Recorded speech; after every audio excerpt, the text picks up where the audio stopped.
The morning sun cast long shadows across the entrance of Maxwell Air Force Base as Sarah Chen stepped out of her civilian car. She wore simple jeans, a plain white t-shirt, and sneakers. Nothing that would indicate her true position within the military hierarchy.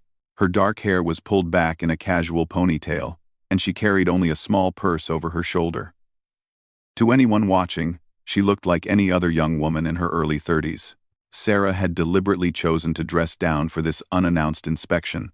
As the newly appointed base general, she believed in seeing how her facilities operated when leadership wasn't expected. These surprise visits had become her signature move since taking command 6 months ago, and they had already revealed several areas that needed improvement.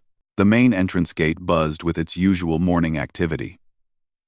Military personnel in crisp uniforms moved purposefully through the security checkpoint. Their IDs scanned with routine efficiency.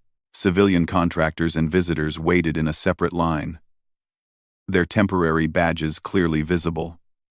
Sarah joined the civilian line, curious to experience the process from an outsider's perspective. Behind the bulletproof glass of the security booth sat Marcus Rodriguez, a man in his mid-40s who had worked base security for nearly 15 years. His uniform was immaculate, his posture straight, and his expression carried the weight of someone who took his job seriously. Marcus prided himself on running a tight ship at this checkpoint. He had seen thousands of people pass through these gates, and he could usually spot trouble from a mile away. When Sarah approached his window, Marcus barely glanced up from his paperwork. "Purpose of visit?"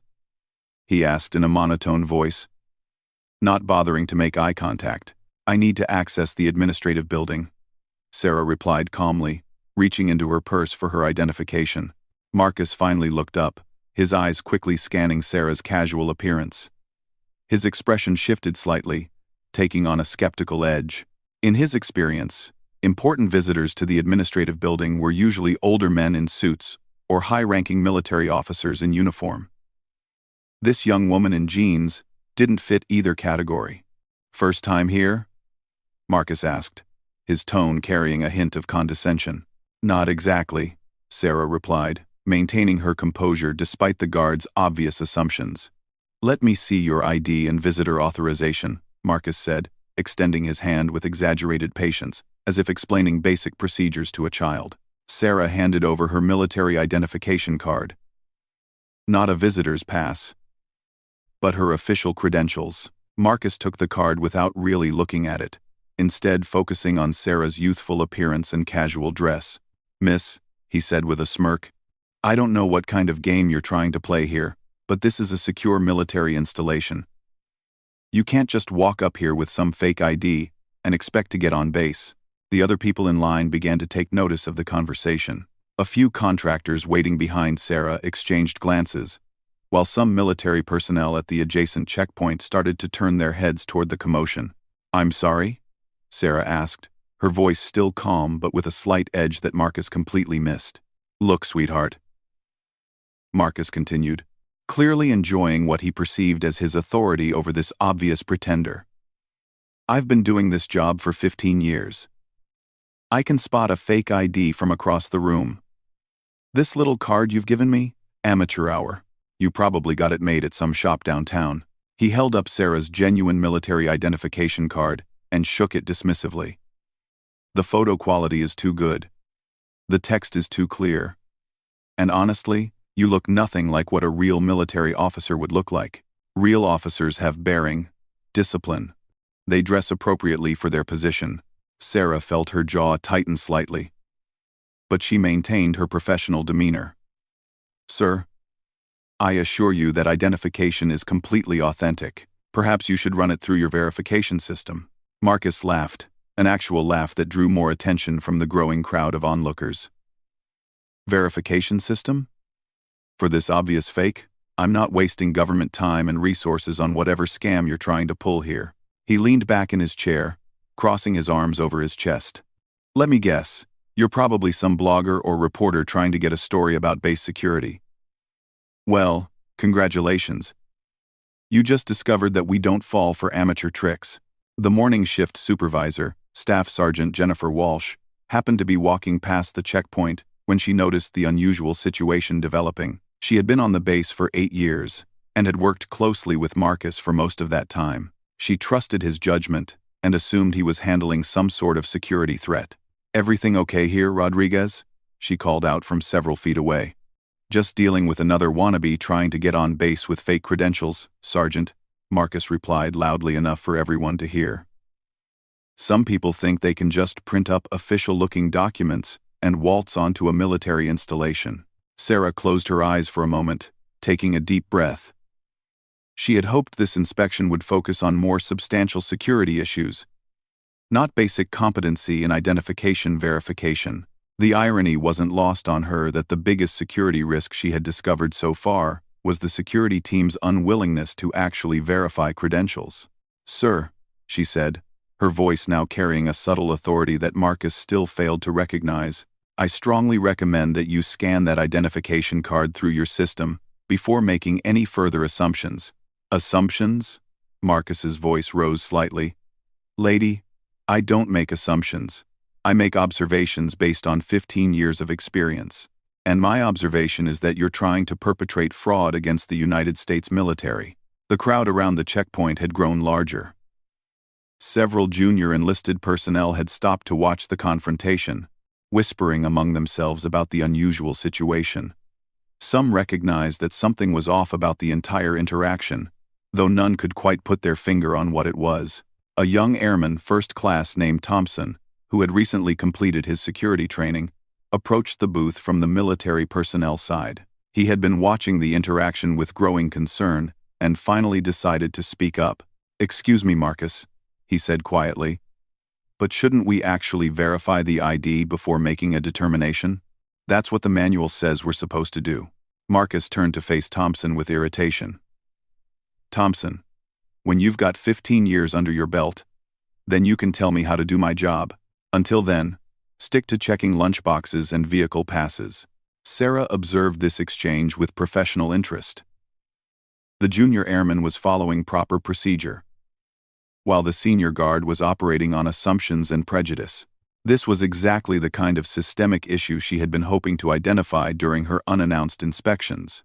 "Look," Marcus said, turning back to Sarah, "I'm going to give you one chance to walk away from here before I call the MPs and have you arrested for attempted fraud and trespassing on federal property. Take your fake ID and whatever story you were planning to write, and get off my base."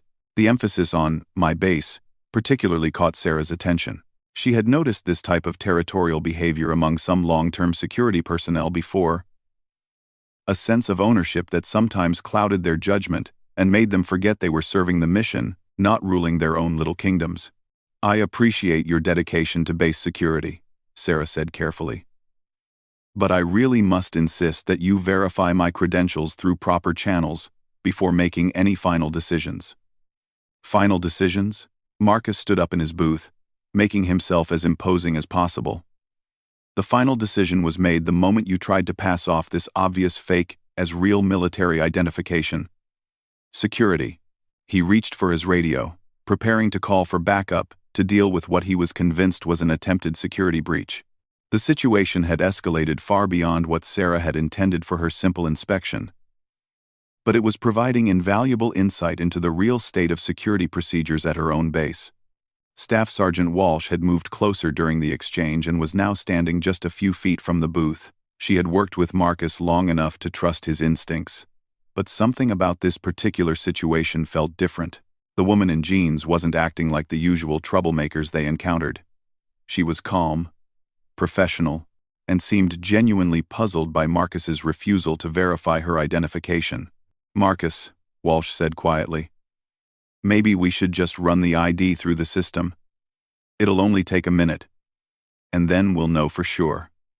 "Sergeant, with all due respect, I know a fake when I see one," Marcus replied.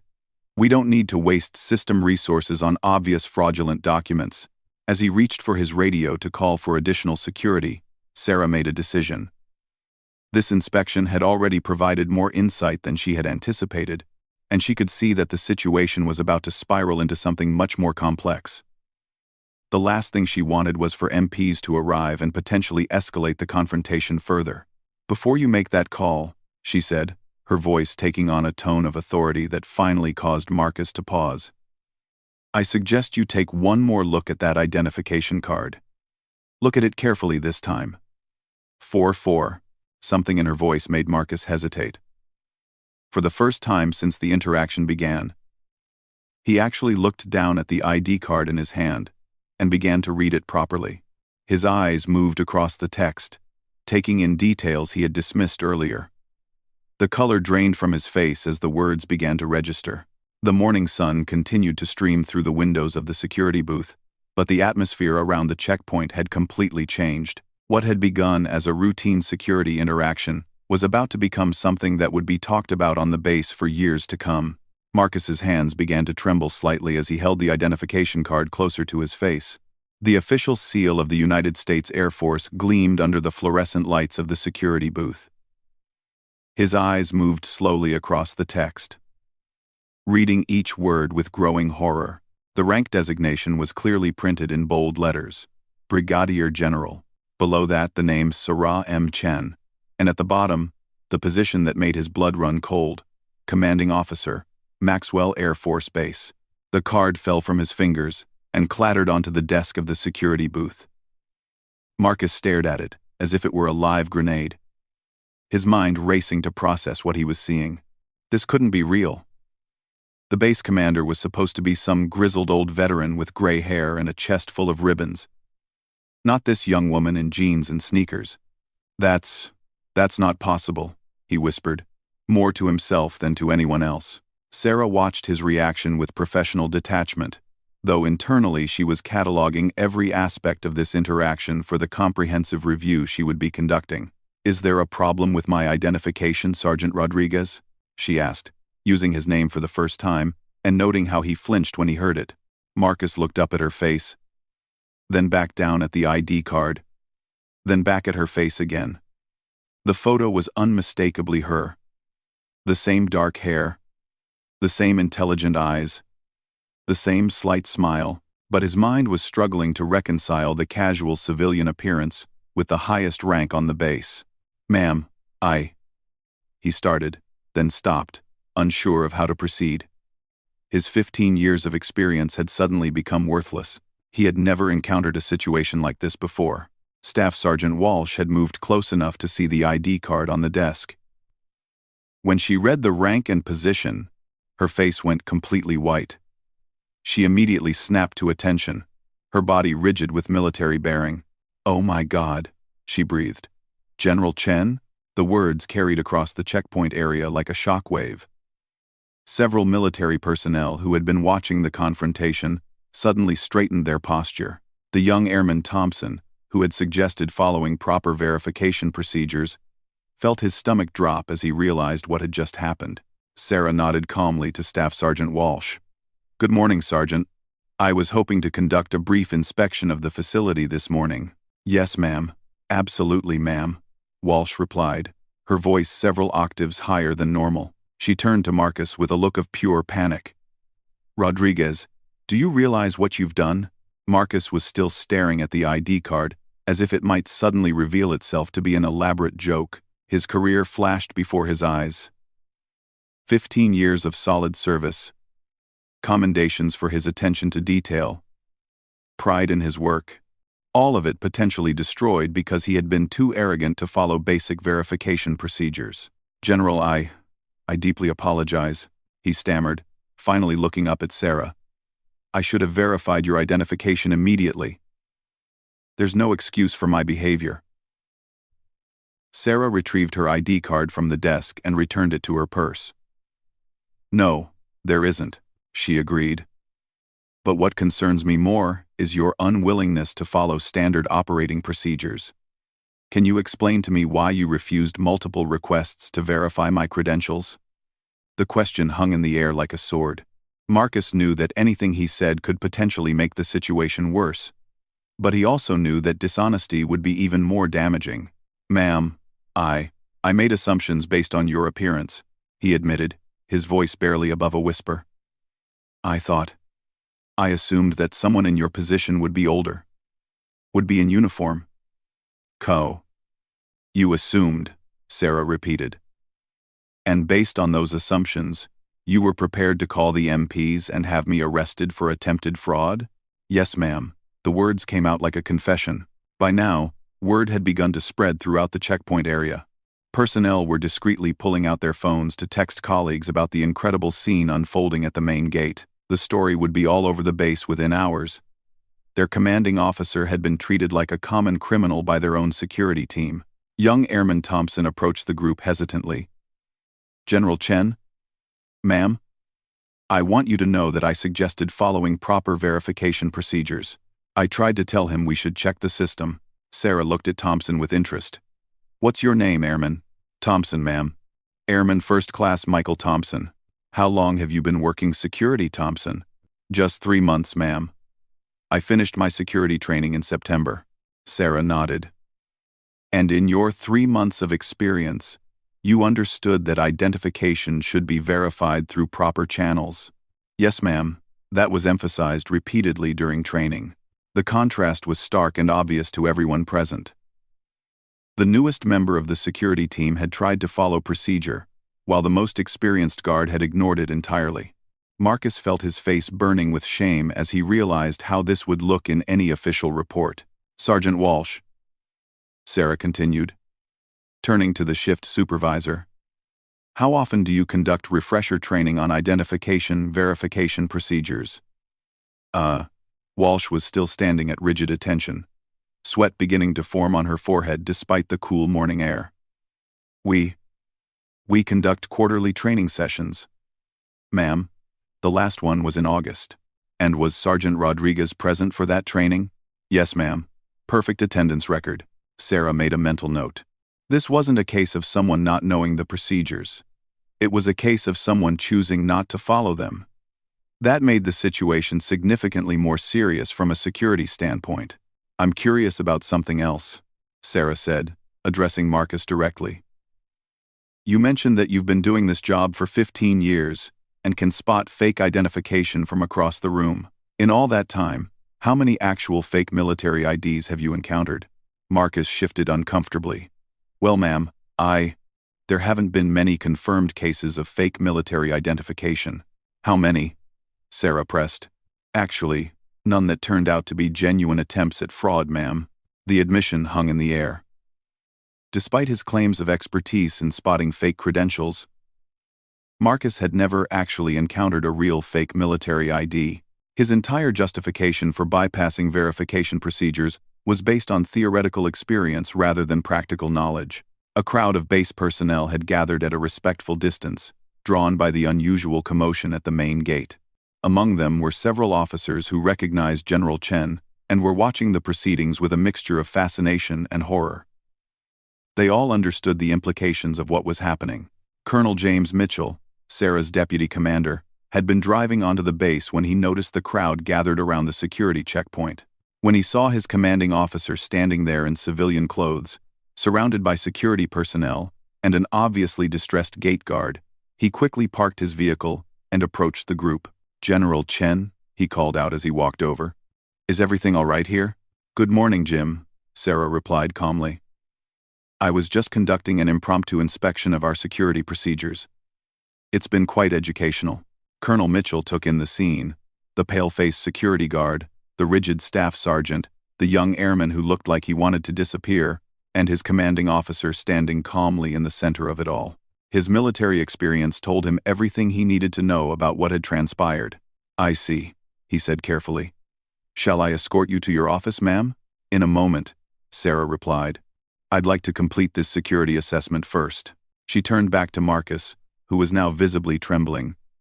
Sergeant Rodriguez, I want you to think very carefully about what happened here this morning. You refused to verify my credentials not once, but multiple times. You dismissed the advice of a junior colleague who was trying to help you follow proper procedures. And you were prepared to have me arrested based entirely on your personal assumptions about how a military officer should look. Yes, ma'am, Marcus replied, his voice cracking slightly. Do you understand the security implications of your actions? What if I had been an actual threat to this base? What if someone with malicious intent had presented you with genuine stolen credentials? Would you have waved them through because they looked the part according to your assumptions? The question cut right to the heart of the security failure. Marcus's approach wasn't just discourteous, it was dangerous. By relying on appearance rather than verification procedures, he had created a vulnerability that could potentially be exploited by hostile actors. "I never thought of it that way, ma'am," Marcus admitted. "That's precisely the problem," Sarah replied. "Security procedures exist for a reason. They're designed to be followed consistently, regardless of personal assumptions or prejudices." Staff Sergeant Walsh cleared her throat nervously. "Ma'am, if I may, what are your intentions regarding this incident?" It was the question everyone was thinking, but afraid to ask. Marcus's career was potentially on the line, and everyone present knew it. The severity of his actions, refusing to verify credentials, showing disrespect to a superior officer, and creating a potential security vulnerability, could easily result in disciplinary action up to and including termination. Sarah looked at the faces around her. She saw fear, embarrassment, and genuine concern. These were good people who had made a serious mistake, but they were still her personnel. Her job wasn't just to maintain security, it was to lead and develop the people under her command. "That," she said, "will depend on how we proceed from here." The morning sun had climbed higher, casting shorter shadows across the base entrance. But the shadow of this incident would be much longer lasting, affecting not just the individuals involved but the entire culture of security at Maxwell Air Force Base. Sarah looked around at the assembled group of security personnel, base staff, and curious onlookers who had gathered near the checkpoint. This had become much more than a simple inspection. It was now a teaching moment that could define the culture of security and respect on her base for years to come. "Sergeant Rodriguez," she said, her voice carrying the authority of command but lacking any hint of anger, "I want you to understand something. The reason we have strict verification procedures isn't to make your job more difficult. It's to ensure that every person who enters this base has been properly vetted, regardless of what they look like or how they're dressed." Marcus nodded, still unable to meet her eyes directly. "Yes, ma'am. I understand that now. Do you?" Sarah challenged. "Because what happened here suggests a fundamental misunderstanding of what security actually means. True security isn't about making quick judgments based on appearance. It's about following proven procedures that work regardless of personal bias." She turned to address the larger group that had gathered. "This incident is going to be talked about across this base, and probably beyond. People are going to have opinions about what happened and what should happen next. But I want everyone to understand what the real issue is here." Colonel Mitchell stepped closer, recognizing that his commander was about to deliver an important message to the assembled personnel. "The problem isn't that Sergeant Rodriguez failed to recognize me," Sarah continued. "The problem is that he allowed personal assumptions to override military procedure. He created a security vulnerability based on prejudice. And that's unacceptable regardless of who the target might be." She looked directly at Marcus. "If you had simply followed the verification procedures that Airman Thompson recommended, this entire situation could have been avoided. My identification would have been confirmed in 30 seconds, and I could have proceeded with my inspection. Instead, we've spent 30 minutes dealing with a crisis that was entirely preventable." Young Airman Thompson, who had been standing quietly at the edge of the group, found the courage to speak up. "Ma'am, what should we have done differently? I mean, besides the obvious?" Sarah smiled at him, the first genuine smile she had shown since the incident began. "You, Airman Thompson, did exactly what you should have done.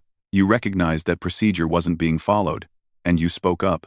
That took courage, especially when contradicting a more senior colleague." Thompson straightened his shoulders, feeling a surge of validation for his actions. "As for the rest of you," Sarah continued, looking at Staff Sergeant Walsh and the other security personnel, "this is a reminder that rank and experience don't excuse us from following established procedures. In fact, the more senior we become, the more important it is that we set the right example for junior personnel." Staff Sergeant Walsh stepped forward. "Ma'am, I should have intervened earlier. When I heard the commotion, I should have insisted on verification, rather than simply trusting Rodriguez's assessment." "That's correct," Sarah agreed. Supervisory responsibility means ensuring that your team follows procedure, not just supporting their decisions unconditionally. The weight of the moment was settling on everyone present. This wasn't just about one guard's mistake. It was about systemic issues in leadership, training, and accountability. Colonel Mitchell cleared his throat gently. "General, how would you like to proceed from here?" Sarah considered the question carefully. She had several options, ranging from immediate disciplinary action to using this as a comprehensive training opportunity. The choice would set the tone for her entire command. "Here's what's going to happen," she announced. "First, Sergeant Rodriguez, you will undergo immediate retraining on identification verification procedures. This retraining will be conducted personally by the Security Forces commander, and you will not return to gate duty until you demonstrate complete competency." Marcus's relief was visible on his face. He had expected much worse. "However," Sarah continued, and Marcus's expression grew tense again, "this incident will become part of your permanent record. Your next performance evaluation will reflect this failure to follow procedure, and any future violations of security protocols will result in immediate removal from your position." It was a fair but firm response, punishment that fit the crime without destroying a career. "Staff Sergeant Walsh, you will develop a new training program for all security personnel, with special emphasis on the importance of following verification procedures, regardless of personal assumptions. This training will be implemented base-wide within 30 days. "Yes, ma'am," Walsh replied crisply.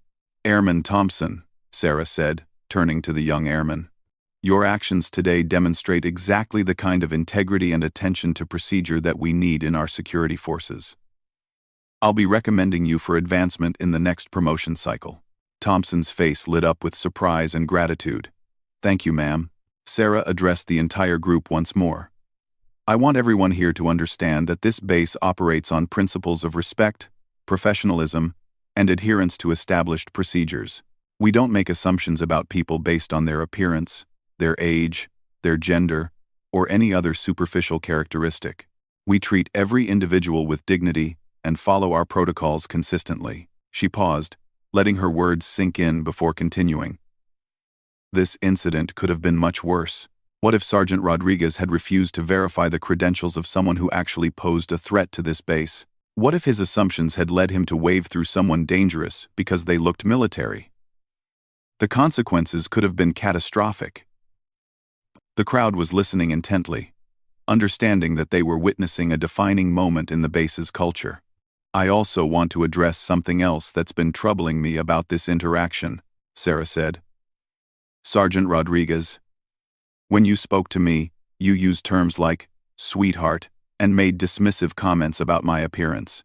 That kind of language is inappropriate when addressing any visitor to this base, regardless of their rank or position." Marcus's face flushed red with renewed embarrassment. "Ma'am, I sincerely apologize for my language. It was completely unprofessional. It was more than unprofessional. It was disrespectful and potentially discriminatory. Part of your retraining will include modules on appropriate communication and respect for all individuals." Colonel Mitchell stepped forward. "General, with your permission, I'd like to use this incident as a case study in our quarterly leadership training sessions." "Excellent idea, Jim, but let's make sure we focus on the systemic issues, not just individual blame. This is about improving our entire security culture." Sarah then did something unexpected. She extended her hand to Marcus. "Sergeant Rodriguez, I believe people can learn from their mistakes and become better service members. I hope this experience will make you a more effective security professional." Marcus shook her hand, his eyes finally meeting hers. "Yes, ma'am. I promise you won't have any more problems with my performance." "I'm counting on that," Sarah replied. She turned to address the assembled crowd one final time. "I want everyone to take a lesson from what happened here today. Excellence in security comes from following proven procedures, treating all people with respect, and having the courage to speak up when something isn't right. Airman Thompson demonstrated that courage today, and I hope others will follow his example." As the crowd began to disperse, word of the incident was already spreading across the base through text messages, phone calls, and social media posts. The story would be retold and embellished countless times, but the core message would remain. The new base commander was fair, but demanding, and she expected the highest standards of professionalism from everyone under her command. Later that afternoon, Sarah sat in her office completing the incident report that would document everything that had occurred at the main gate. She wrote in clear, professional language, focusing on the procedural failures and the corrective actions that had been implemented. Colonel Mitchell knocked on her door and entered when she called out, "How are you feeling about this morning's events, General?" Sarah looked up from her computer. "It was actually quite valuable, Jim. I learned more about the real state of our security procedures in 30 minutes than I might have in months of formal briefings." "The troops are certainly talking about it," Mitchell observed. "I think word has spread to every corner of the base by now." "And good," Sarah replied. "Sometimes the most important lessons come from unexpected situations. Today, our people learned that rank and experience don't excuse poor performance, that courage in following procedure is valued, and that everyone deserves to be treated with respect." She paused, reflecting on the morning's events. "But most importantly, they learned that their commanding officer is paying attention. Random inspections and surprise visits are going to become much more common around here." Mitchell chuckled. "I suspect our security teams will be very diligent about following procedure from now on." "That's the goal," Sarah agreed. "Excellence should be the standard, not the exception." Over the following weeks, the changes implemented as a result of the main gate incident began to show results.